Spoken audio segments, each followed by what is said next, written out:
At sa isang one-on-one na panayam, inamin po ni Jinky Pacquiao na minsan na siyang pinanghinaan ng loob at nagduda sa kakayahan ng kanyang mister nang makaharap nito ang boksingerong si Oscar De La Hoya. Hindi na raw ito mauulit ngayon kahit pa marami ang nagsasabing yamado si Mayweather. Nakatutok si Connie Sison. Malapit mo talaga ang fight of the century, Jinky. How are you feeling now? May konti ka bang kaba bilang isang asawa? Hindi ko siya parang iniisip talaga, nakakabahan ako. Kasi minsan nakikita ko si Manny, siya, masaya. Minsan nga sinasabi niya, kinakabahan na sila, parang gano'n. Kung ano yung parang yung attitude niya, yun din yung attitude ko. So kumukuha ka sa kanya ng lakas? Oo. Siguro naman kung nakikita ko siya medyo kinakabahan, siguro mas kabahan ako. Pero hindi ko nakikita sa kanya yun positive eh.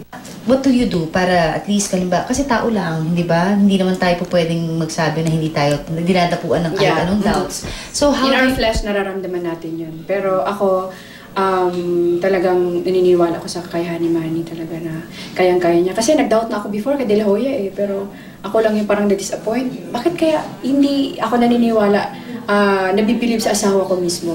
Kasi sabi niya, kahit malaki pa yan or basta kayang-kaya ko, basta nandyan si Lord sa akin. Vice Gov, di ba? Magtutuloy-tuloy pa ba? Yung pala, magtutuloy-tuloy ka pa ba if ever sa politics? Or meron ka ba bang ibang balak? Ay, hindi na. Ang balak ko, maging 100% akong alaga sa mga anak ko. Yung time ko, ibibigay ko sa kanila. Ano na lang ang message mo for the Filipino people? Siyempre, ikaw ang tumatayo na better half ni Manny na gusto nila siyempre marinig din kung anong masasabi mo para dito sa laban na to.